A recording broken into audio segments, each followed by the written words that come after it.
What is happening, everyone? Right, video today on training in a deficit or in a dieting phase. What considerations do we need to actually think about?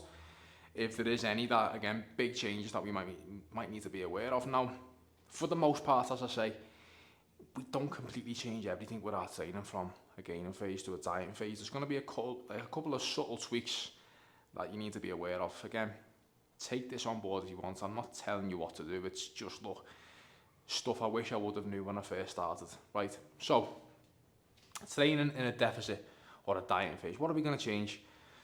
For the most part, again, just to start it off, everything is going to be pretty similar. Like, we're not going to be having big massive changes in terms of you're going to be completely dropping all your volume, you're changing your complete exercises up, you're changing all the rep ranges. No, what built your muscle tissue for the most part is going to maintain your muscle tissue and your strength. That's priority number one, okay? So I want to start with that. Now, let's get into a couple of the other points. Now, first thing, intensity techniques. Things like rest pauses, drop sets, cluster sets, all this stuff, if you want to class cluster as an intensity technique. What we need to be aware of, again, it comes back, what is the purpose of a dieting phase? We're trying to maintain our muscle tissue while dropping body fat.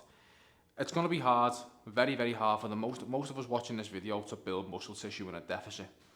These intensity techniques are more suited to when you're in a surplus and you've got extra fuel coming in, extra calories. It's going to allow you to not only push with these intensity techniques in the gym because you've got more fuel, you're also going to be able to actually recover from them. We can't recover from these in a deficit. It's all that's going to happen. You're going to hinder your recovery ability and put you in a hole for 2, 3, 4 sessions down the line. It's not worth it. Again, we're not building muscle tissue in a deficit. The name of the game when we walk in the gym in a deficit, we're trying to preserve muscle tissue.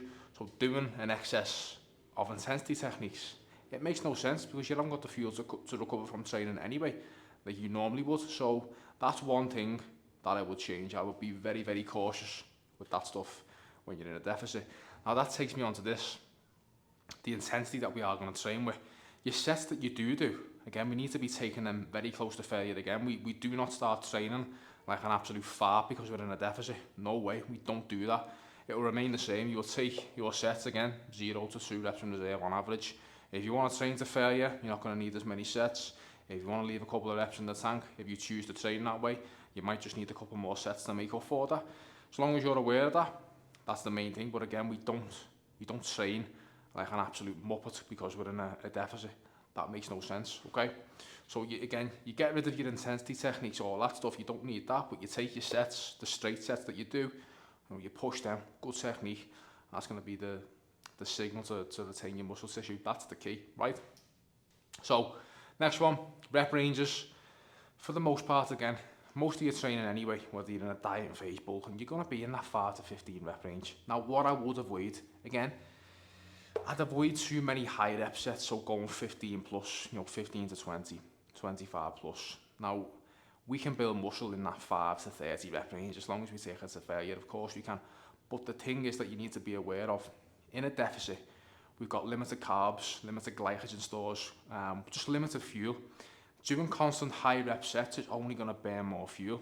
So you're gonna burn through your gas tank a lot faster. So why would we do sets of 20 when you could just do a set of 10, set of 12 as an example? For the most part, you're going to be in that 5 to 15 rep range. It makes even more sense in a deficit. Obviously, in a gaining phase, you're going to have more leeway to throw in more higher rep sets if you choose to train that way, but you're going to have an abundance of fuel in a gaining phase, so it makes sense. You're not going to notice a difference. When you're in a deficit and you start getting very lean, you have to be very, very careful how you're going to use your fuel and utilize it in the gym. And just doing too many sets of 15 plus, it doesn't make any sense. So again, it's just something to consider. It all comes down to how much fuel that you've got. So, another point, we may drop volume a touch on our set numbers across the board. Now, especially, you'll see here, leg work and back work. Now, leg training especially, the most fatiguing out of everything. So what I find some people do very well with, pulling a couple of sets away from the big quad compounds, whether that be a squat pattern, could be a back squat, hack squat, pendulum squat, even leg presses, your big compound lifts, again RDLs, your hip hinges, deadlifts, whatever it may be. actually pulling some of your set numbers down there, just to free up a little bit of recovery ability. Same with back training as well, especially if you are going to do, again, a lot of bent over rows, a lot of axial loaded stuff, if that's the way you choose to train. So it can be smart sometimes to pull a little bit of volume, maybe 1-2 sets here and there from your leg work, maybe some of your back work, just to free up some recovery ability, because they are so demanding. And as I say, to maintain muscle tissue doesn't require as much volume as you might need if you're trying to grow. So again, you have to try and balance things out across the week. As I say, imagine your training and recovery economy as like a bank balance. You've got so much to spend across the week, and you have to be intelligent on how you're going to place your movements, where you're going to place your emphasis.